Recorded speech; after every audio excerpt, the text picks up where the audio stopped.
Саламатсыздар, урматтуу теле көрүүчүлөр, радио угармандар. Республикалык штабтын пресс борборунда Кыргыз Республикасынын ички иштер министринин орун басары, Бишкек шаарынын коменданты Оразалиев Алмаз Кыдырмаевич Бишкек шаарындагы абал боюнча кыскача маалымат берет. Биздин брифингди өтүүзүүдөн ЛТР, КТРК, Алато 24, Пирамида, 5 канал, облустук телекомпаниялар жана медиа борборлордон ЛФМ, 1 радио, Кыргыз радиосу, Менкы ЛФМ радиолорунан, Кабар улуттук маалымат агенттигинен, ЛТРдин YouTube каналы жана Фейсбуктан Кыргыз өкмөтү, социальное правительство жана 1 радионун баракчаларынан көрүп уга аласыздар. Добрый день, уважаемые телезрители, радиослушатели. Мы начинаем брифинг заместителя министра внутренних дел Кыргызской Республики, коменданта города Бишкек Оразалиева Алмаза Кыдырмаевича по ситуации в городе Бишкек на сегодняшний день. И прямой эфир можете посмотреть и услышать на телеканалах ЛТР, КТРК, Алато 24, Пирамида, областные телекомпании и медиацентры, радиостанциях ЛФМ, 1 радио, Кыргыз радиосу, Менкы ЛФМ, Кыргызское национальное информационное агентство Кабар, на YouTube-канале ГТРК ЛТР, в Фейсбуке, на страницах Кыргыз өкмөтү, социальное правительство, 1 радио. Алмаз Кыдырмаевич, вам слово. Спасибо большое. Здравствуйте, уважаемые жители столицы. За минувшие сутки по городу Бишкек за нарушение комендантского часа было задержано 83 человека, из них 75 мужчин и 9 женщин. В отношении всех были составлены протокола, проведены разъяснительные беседы. К нашему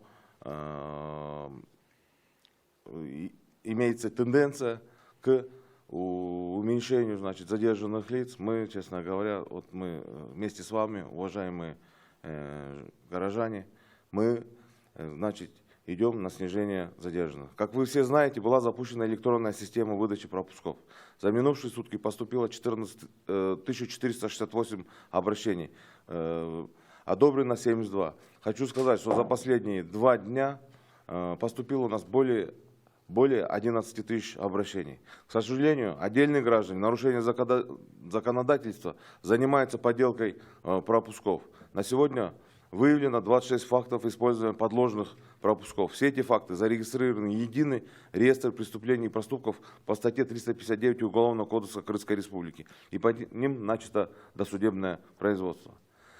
Уважаемые горожане, призываю вас соблюдать законность и требования режима чрезвычайного положения. Все эти меры принимаются в целях скорейшего нормализации ситуации в стране, связанной с пандемией коронавируса.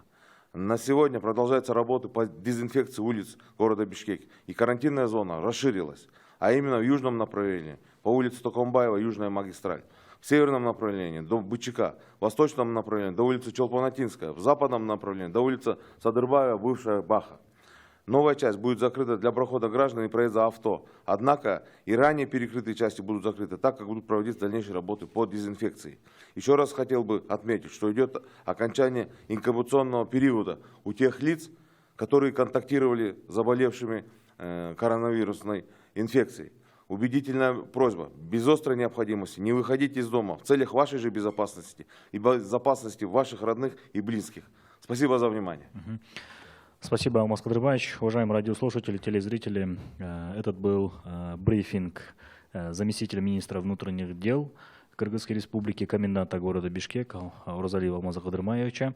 Прямой эфир вы могли посмотреть и услышать на телеканалах ЛТР, КТРК, Алато 24, Пирамида, 5 канал, областные телекомпании, медиацентрах, радиостанциях ЛФМ, 1 радио, Кыргыз радиосу, Менкы ЛФМ, Кыргызское национальное информационное агентство Кабар, на YouTube-канале ГТРК ЛТР, в Фейсбуке, на страницах Кыргыз өкмөтү, социальное правительство и 1 радио. Спасибо вам.